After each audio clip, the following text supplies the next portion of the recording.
जय श्री राम जय श्री राम जय श्री राम। অযোধ্যায় শ্রী রামজির প্রাণ প্রতিষ্ঠা দিবসে বাড়িতে কিভাবে রাম জ্যোতি জ্বালাবেন, কিভাবে শ্রী রামের পূজা করবেন 22শে জানুয়ারি 2024। যারা হনুমানজির ভক্ত এবং হনুমানজিকে প্রসন্ন করতে চান এবং হনুমানজির আশীর্বাদ পেতে চান সারা জীবন, তারা তো চাইবেন হনুমানজি যাতে প্রসন্ন হন, হনুমানজি যাতে খুশি হয়।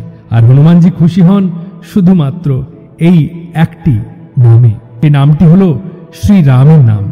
যেখানে রামজির পূজা হবে, যেখানে রামজির নাম সংকীর্তন হবে, সেখানে হনুমানজি আসবেন না, সেটা কখনো সম্ভব নয়। তাই রামজির আশীর্বাদ পেতে এবং হনুমানজির আশীর্বাদ পেতে শ্রী রামের মন্ত্র আমরা শ্রবণ করব এবং পাঠ করব। তার আগে 22শে জানুয়ারি 2024 তারিখে হিন্দু ধর্মের ইতিহাসে স্বর্ণাক্ষরে লেখা থাকবে। এই পরম পবিত্র তিথিতে আমাদের রাম জন্মভূমি অযোধ্যার মন্দিরে রাম লালার প্রাণ প্রতিষ্ঠা হবে। তাই এই দিনে আমন্ত্রণ পত্র প্রত্যেক বাড়িতে পৌঁছে গেছে। 22শে জানুয়ারি অনুষ্ঠিত অনুষ্ঠানে সাক্ষী হতে চলেছে। সেদিন রাম লালার প্রাণ প্রতিষ্ঠা দিবসে সবার পক্ষে যাওয়া সম্ভব নয়। তাই ঐশ্বরিক আনন্দ উপভোগ করতে আমাদের সম্মানীয় প্রধানমন্ত্রী অনুরোধ করেছেন 22শে জানুয়ারি অযোধ্যায় যখন ভগবান শ্রীরামের প্রাণ প্রতিষ্ঠা হবে, তখন সবাই নিজের বাড়িতে রামজ্যোতি আলোকিত করুন, মিষ্টি বিতরণ করুন, দেওয়ালি উদযাপন করুন।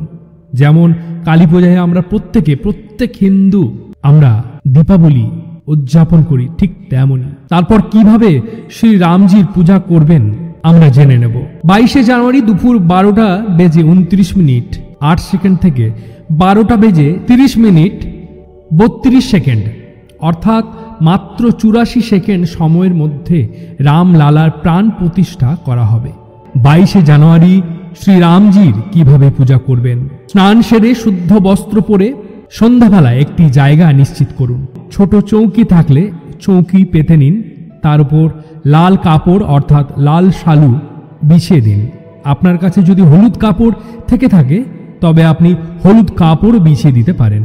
তারপর ফুলের আসন দিয়ে রাম দরবার স্থাপন করবেন, অর্থাৎ গাঁদা ফুল বা রজনীগন্ধা ফুল বিছিয়ে দেবেন।